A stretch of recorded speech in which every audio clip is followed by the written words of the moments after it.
Halo, selamat datang kembali di channel United Identity, channelnya fans Manchester United yang selalu berpikir logis dan sistematis. Terima kasih ya, kemarin juga udah lama nggak live, banyak diskusi dan pertanyaan-pertanyaan yang bagus. Sekali lagi gue mohon maaf kalau masih ada kekurangan. Ada yang ide waktu itu, ya bang ada variasi-variasi lain gitu ya. Kan gue bilang gue akan semakin mengembangkan channel ini dengan adanya live Q&A, terus reaksi pandangan mata, ya mungkin dengan collab juga dengan beberapa orang yang merupakan fans Manchester United. Cuman ini masalah waktu aja sih ya. Nanti kalau emang udah bisa pasti akan gue posting dan lakukan gitu.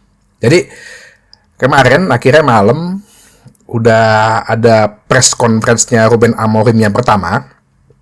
Nah, di mana sih lebih banyak mempertanyakan mengenai peran dia sebagai manajer. Gue banyak diskusi juga dengan teman-teman gue fans Manchester United. Gimana ya? Dan gue lihat juga banyak fans Manchester United yang ya tidak terlalu excited gitu loh dengan press conference pertamanya ini. Mungkin banyak fans Manchester United itu di dalam tahap ya ada yang pasrah gitu ya, ada yang udah menunggu aja deh, ini gimana sih hasilnya gitu.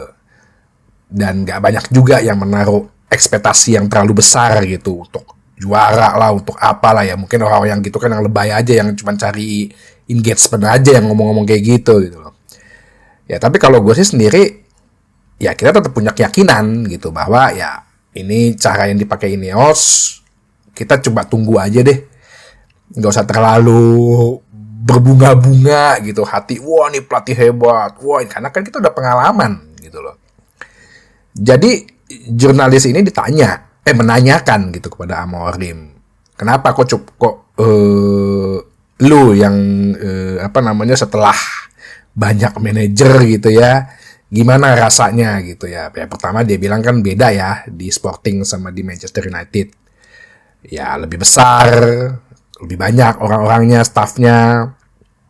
Terus kalau ditanya, ya kenapa lu yakin bisa menjadi manajer Manchester United, ya dia bilang dia percaya bahwa dirinya adalah yang pas gitu.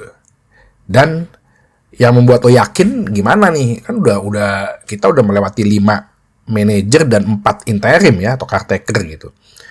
Ya pasti sih gue percaya sama pemain. Nah ini agak-agak bisa menyandung dia nih. Ya dia bilang, gue percaya sama pemain yang dimana lu semua nggak percaya. Ya wajar dong. Ya emang kenyataannya kita udah banyak pakai pelatih-pelatih hebat kok nggak bisa mencapai top performance gitu ya, top prestasi gitu.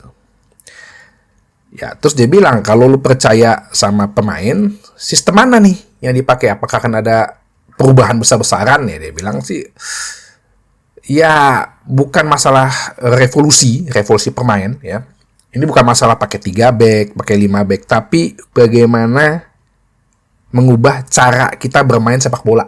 Nah, ini yang mungkin masih ada korelasinya yang dia bilang bahwa karakter gitu ya, identitas. Terus dia bilang, ya lu nggak perlu kita nggak akan perlu pakai cara lain. Ya pasti dia tekankan Amorim bahwa 100% akan pakai cara kita. Nah ini caranya ini nih mungkin nggak terlalu secara definitif dibilang ya. Maksudnya cara apa, skema kah? Atau United Way dengan karakternya lah. Nah itu yang menurut gue sih ya masih ngambang lah jawaban dia.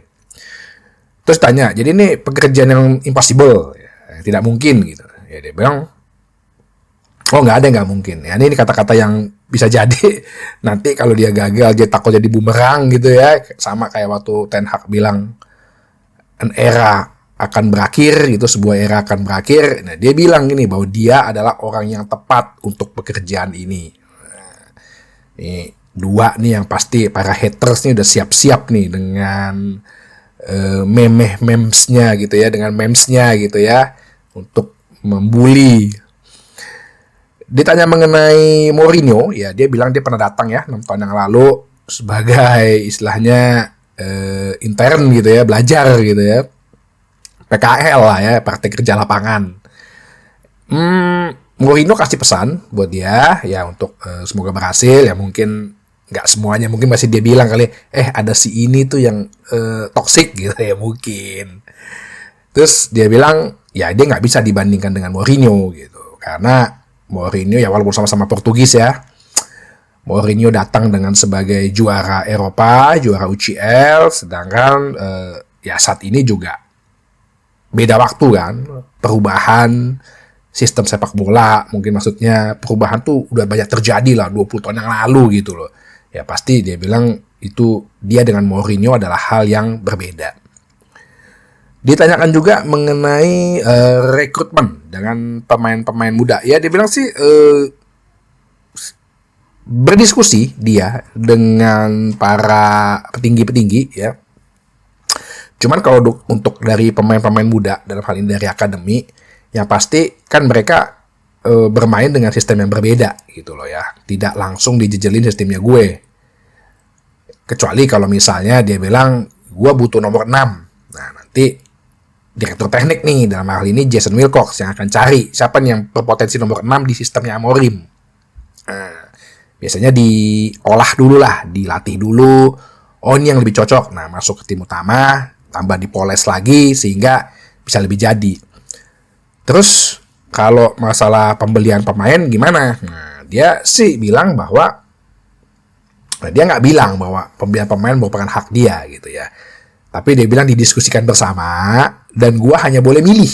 Nah, ini agak beda lagi nih ya, karena kan status dia kan pelatih kepala ya. Jadi ya sistemnya dengan era sepak bola modern ini, para direktur-direktur teknik itu memberikan data-data gitu, memberikan pilihan-pilihan, lah dia akan pilih sesuai dengan data-data. Itulah sepak bola modern saat ini kan, bukan permasalahan dari insting manajer, personal approach ya, pendekatan pribadi, udah nggak lagi nih. Ya plus juga dengan biaya ya kan, karena mungkin dia akan sodorkan yang ini gajinya sekian, yang ini gajinya sekian. Kenapa gue cuma pilih 2 ini? Karena yang ini gajinya lebih banyak, susah kita secara keuangan. Itu juga akan dipakai gitu, dan tugasnya Amorim hanya sebagai memilih gitu. Terus dia dibilang lagi, tanya lagi sama jurnalis ya, biasalah menjebak. Lu bilang katanya percaya sama pemain. Tapi lu tahu nggak? Dulu ada pelatih namanya Ten Hag, karena dia sering percaya sama pemain, akhirnya dia dipecat.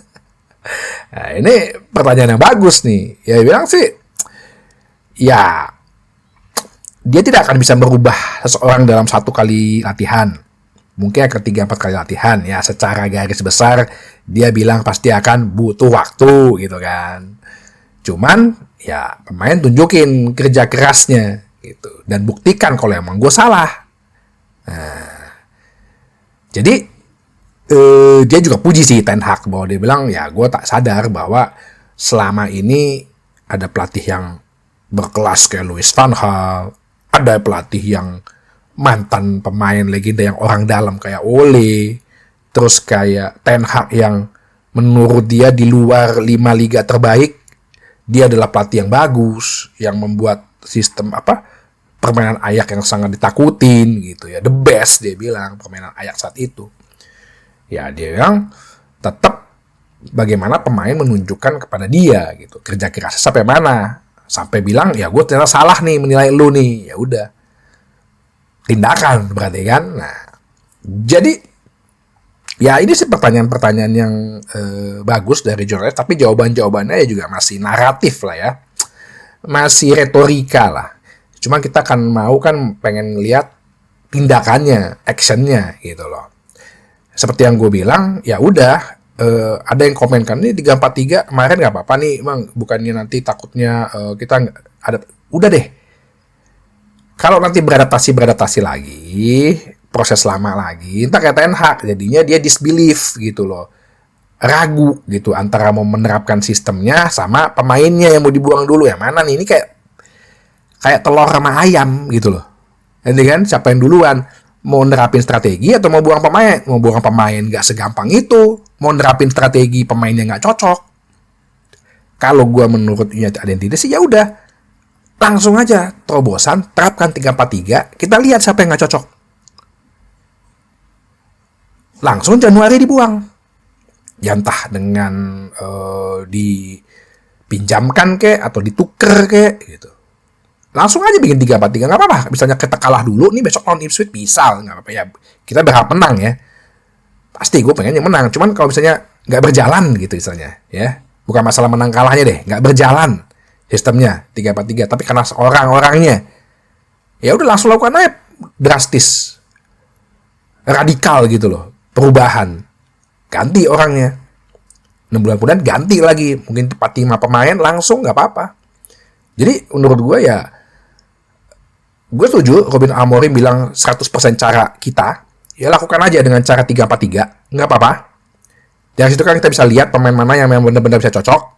Jangan lu jadi kayak Ten Hag lagi, kejadian kayak Ten Hag akhirnya mentoleransi gitu, ya udah deh gue ikutin deh kapasitas pemain gitu. Ya jangan lagi gitu loh. Mending udah langsung tancap gas aja, pakai dengan caranya dia 3-4-3 ya, tunjukkan pemain mau nggak kerja keras. Dalam 2-3 pertandingan dikasih kesempatan nggak mau, langsung bangku cadangin atau dijual. Itu aja. Ya, karena kita terlalu lama menunggu juga gitu loh.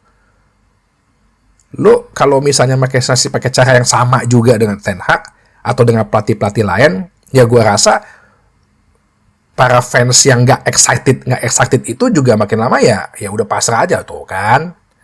Sama aja caranya, nggak beda jauh. Ya ini ujung-ujungnya 2,5 tahun nih, 2 tahun lah paling. Ya kalau mau, makanya gue bilang Ruben Amorim, lo udah pakai jalan cepet super turbo aja deh. Lakukan dengan cara lo 3-4-3, kita fans udah ini kok. Udah pasti akan dukung kok kalau emang pemain yang dibuang. Trust me. Termasuk gue ya. Trust me. Pasti gue lihat kalau akhirnya dia melakukan hal itu, melakukan cara ekstrim seperti itu, ya gue yakin fans pasti akan mendukung. Ya, jadi itu aja sih. Kita tunggu kiprahnya Ruben Amorim besok di pertandingan melawan Ipswich. Sampai ketemu lagi di bahasan berikutnya di channel United Identity, channelnya fans Manchester United yang selalu berpikir logis dan sistematis. Terima kasih.